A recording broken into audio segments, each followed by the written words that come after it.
Friends வாங்க பிரியாணி எப்படி செய்யலான்னு பார்க்கலாம். அதுக்கு தேவையான பொருள் தக்காளி, 4 பெரிய வெங்காயம், 4 பச்சை மிளகா, அப்புறம் இஞ்சி பூண்டு பேஸ்ட்டு, மிளகாத்தூள், கரம் மசாலா, மல்லித்தூள், சோம்பு, லவங்கம், அதுக்கு தேவையான பொருள்லாம் பட்டை, கிராம்பு அதெல்லாம் எடுத்து வச்சிருக்கு. அதுக்கப்புறம் பட்டை, கிராம்பு, சோம்பு கொஞ்சம் அரைச்சு பவுடர் பண்ணியும் வச்சிருக்கு.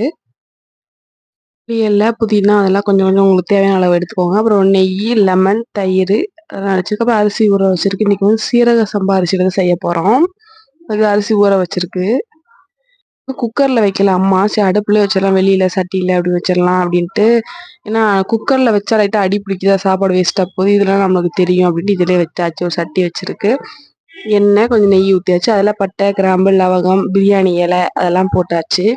வாசனை பொருட்கள் அனைத்தும் சேர்த்தாச்சு. அதில் சேர்த்துட்டு வெங்காயம் சேர்த்தாச்சு. அதுக்கப்புறம் வெங்காயம், பச்சை மிளகா எங்களுக்கு தேவையான அளவு நாங்கள் எடுத்திருக்கோம் பொருள். 1,5 கிலோ அரிசிக்கு இவ்வளோ எடுத்திருக்கோம். உங்களுக்கு நீங்கள் எவ்வளோ செய்றீங்களோ அவ்வளோக்கு தேவையான அளவுக்கு எடுத்துக்கோங்க. நாங்கள் எங்களோட ஸ்டைலில் பிரியாணி செய்கிறோம். அதை தான் உங்கள்கிட்ட காட்டியிருக்கேன்.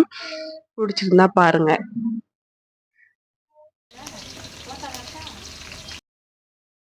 புதினா இலை, மல்லி இலை அதெல்லாம் போட்டாச்சு.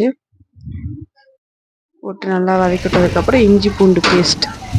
இஞ்சி பூண்டு வந்து நல்லா பச்சை வாசனை போகிற அளவுக்கு நல்லா வதக்கிட்டு அதுக்கப்புறம் நம்ம வெட்டி வச்சிருந்த தக்காளியை சேர்த்துக்கலாம்.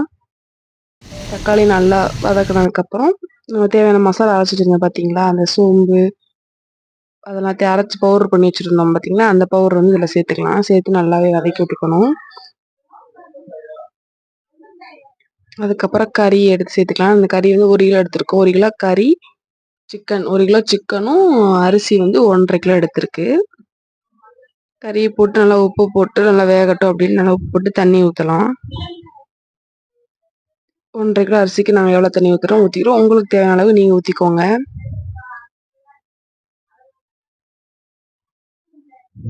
ஊற்றிட்டு நல்லா கிண்டி விட்டுக்கோங்க அடி பிடிக்காம. அப்போ கொதிச்சு வரட்டும். கொதிச்சு வந்தோடனே அரிசி போட்டுடலாம். அதுக்கு லெமன் முன்னாடியே புளியணும். முன்னாடியே எங்கள் அக்கா லெமன் புளியாம விட்டுட்டா. எங்கள் அக்கா தான் செஞ்சா. அவள் எல்லாமே செஞ்சது ஃபர்ஸ்ட்லேருந்து கடைசி வரைக்கும். அதனால் ஒரே ஆளே கைப்பக்குவமே செய்யலாம் அப்படின்ட்டு அவளே செஞ்சுட்டா. லெமன் புளிஞ்சு நல்லாவே தண்ணி வந்து கொதிச்சு வந்துருச்சு. கொதிச்சு வந்ததுக்கப்புறம் சரி அரிசி போட்டுடலாம் அப்படின்ட்டு அரிசி போட்டுட்டு கழுவி அதோட என்ன டம் போட்டு வச்சிருக்கேன். நல்லா கிண்டி விட்டுட்டு டம் போட்டு வச்சாச்சு. அதோட பிரியாணி ரெடி. இது எங்களோட ஸ்டைலில் பிரியாணி. உங்களுக்கு இந்த வீடியோ பிடிச்சா லைக் பண்ணுங்கள், ஷேர் பண்ணுங்கள், மறக்காமல் சப்ஸ்கிரைப் பண்ணுங்களா. சப்ஸ்கிரைப் பண்ணாமல் பார்த்துட்டு இருக்கீங்க. சிக்கன் பிரியாணி செஞ்சாச்சு. அப்புறம் முட்டை அவிச்சு வச்சிருக்கு, ஆனியன் ரைத்தா, நேற்று வச்ச மட்டன் குழம்பு. எங்கள் வீட்டில் இன்னைக்கு இதான் சாப்பாடு. உங்கள் வீட்டில் என்ன சாப்பாடுன்னு கமெண்ட் பாக்ஸில் கமெண்ட்